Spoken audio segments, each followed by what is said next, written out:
Hello, let's make a circle. And let that circle be the truth. Within that truth, there is always a causal chain of events, information, bits and pieces of happenings, of joy and suffering, of facts and figures and whatnot. A truth is always made up of these. So let's say here's me, I pick this aspect.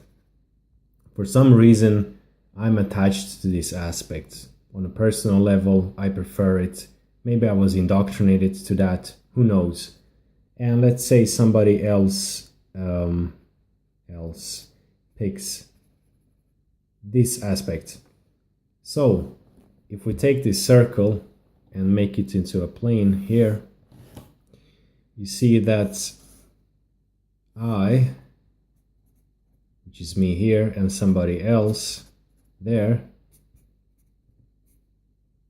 have exaggerated our points in the truth. So, as I said, I prefer this. Maybe I was indoctrinated. Maybe there's a reason for it, emotional, personal. Who knows? It doesn't matter for this illustration. So we have a tension here, and this can get hostile depending on what it is and how much manners we have. And what happens with humans is that we get person one, who is close to my preferred aspect. We get a cluster here. We get to some kind of an affiliation. And somebody else gets person two here, so they have a cluster there. And we have, for simple reasons, just two clusters here.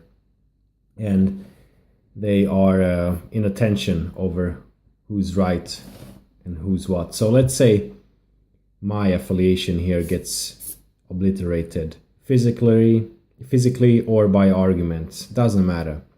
So let's say they prevail, and their focus, their preference here, which they have elevated on the truth plane, that becomes the privileged perspective of the truth, right?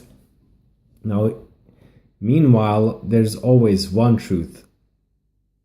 There's never many, there's always one, and there are various aspects.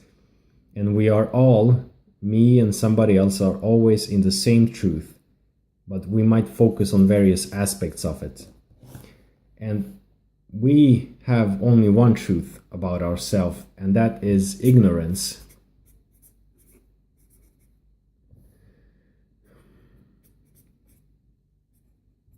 Ignorance, right? So even if I would to stand outside the truth like a satellite above Earth, I would have a limited view of the truth. And even if I backed behind and took a really good photograph, I'd still see half of the truth. And I would always lack the 3D perspective, because most of the time, sadly, we are stuck in this 2D perspective where we elevate our preferred aspects of the one truth. And this is a very ego-based way, without insights. So the only way to sort of end this or make it more manageable is by compassion.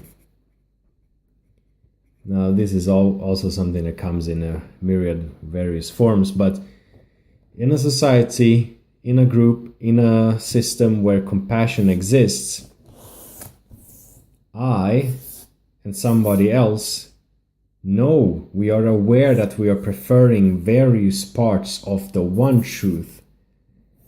We see that there is no reason to have a destructive tension here between. And that's as simple as it gets. It's just the awareness that you're preferring one aspect of the one truth, and you don't have to cause destruction for that. So the cultivation of compassion is the only way to alleviate this. And for a civilization, this is the highest goal. So compassion is the top of the pyramid. On the first levels you have maybe physical survival, food, shelter, safety, and all those kind of Maslowian aspects. But in the end, in a high-tech society, in a high-tech world, we can really work on this one. And thus, our various points of view enhance the one truth instead of obliterating it from the inside. So this was just a drawing of Truth for Kids, how to explain the truth for kids. But that's just an excuse. This is for us, for adults, to be reminded of.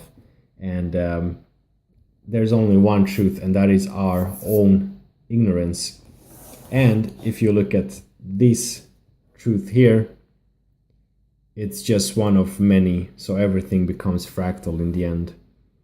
All aspects become truth based, that have their own bits and pieces, fragments.